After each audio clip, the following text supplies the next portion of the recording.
Salam sang sejati. Ada orang yang disebut dengan alim Rabbani, yaitu orang yang alim atau ahli dengan Tuhannya. Jadi ini bukan untuk sosok ulama lahiriah. Sebabnya, seseorang atau ulama lahiriah biasanya hanya mampu membaca kitab. Sedangkan seorang profesor biasanya hanya fasih berwacana tentang agama maupun tasawuf, karena ia tidak mengamalkan secara mendalam. Jadi jelas, tentunya sangat berbeda dengan orang yang alim al-Rabbani, yaitu mereka yang diberi oleh Allah ilmu laduni, yang mana setiap saat mereka membutuhkan ilmu, maka dengan sangat mudahnya ia memperolehnya.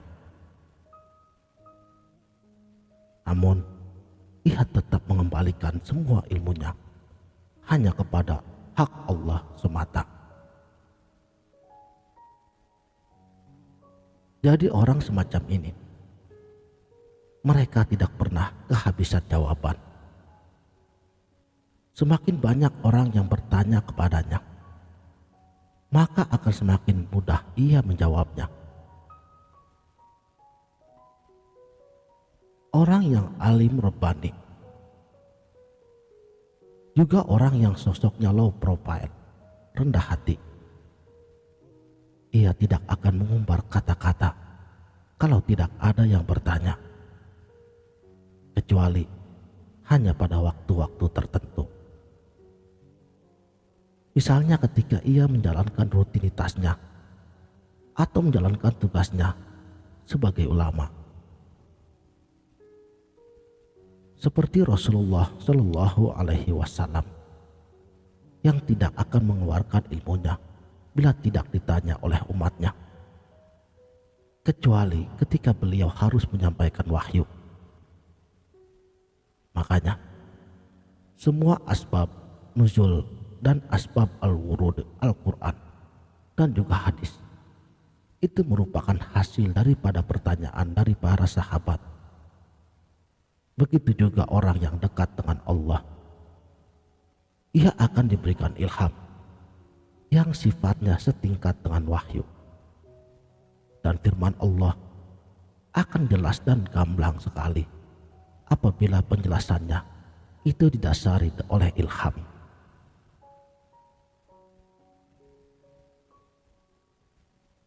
Cara Allah memelihara Al-Quran tidak sebatas pada penjelidan saja,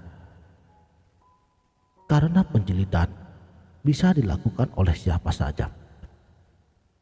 Tetapi pemahaman Al-Quran hanya bisa dilakukan oleh orang-orang yang bersih hatinya.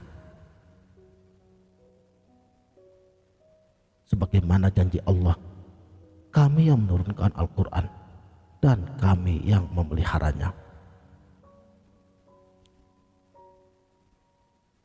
Allah Subhanahu wa Ta'ala menurunkan orang-orang yang diisi hatinya dengan ilham untuk mengurai Al-Quran yang sesungguhnya, bukan semata dalam bentuk takwil saja. Turunnya ilham itu sama seperti pewahyuan, terkadang mudah dan nikmat, terkadang diterima dengan rasa sakit di kepala dan lain sebagainya.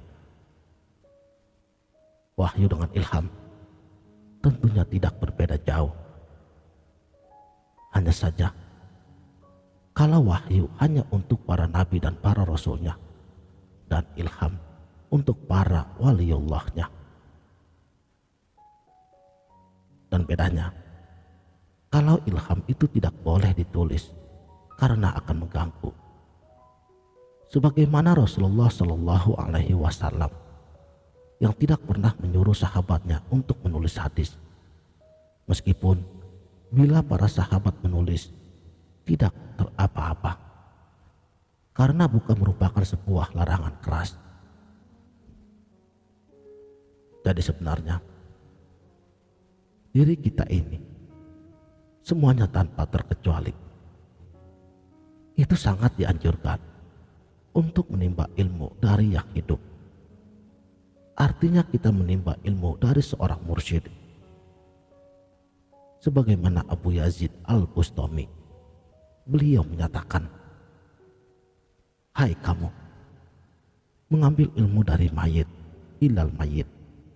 Kamu mengambil ilmu dari buku, benda mati, kemudian diajarkan ke orang, dan orang itu juga mati. Maka ilmunya tidak akan berkembang dan tidak ada berkahnya." Karena yang benar adalah mengambil ilmu dari yang hidup yang tidak pernah mati. Banyak ulama yang belajar dengan katanya kitab ini dan katanya kitab itu. Dan bagi siapa saja yang mengajarkan ilmu dan dia merasa bisa mengajar, berarti dia hamba dan hamba itu mati. Lain halnya seorang mursyid yang tidak pernah merasa memberi sesuatu ilmu dan juga tidak pilih kasih kepada para muridnya. Semua salikin diperlakukan sama dan juga mendapat perhatian serta kasih sayang yang sama darinya. Itulah ahlullah yang sebenarnya. Kalau di daerah kalian, apakah masih ada yang seperti tersebut? Komentar di bawah ya. Barokallah. Sekianlah. Mudah-mudahan video ini dapat bermanfaat.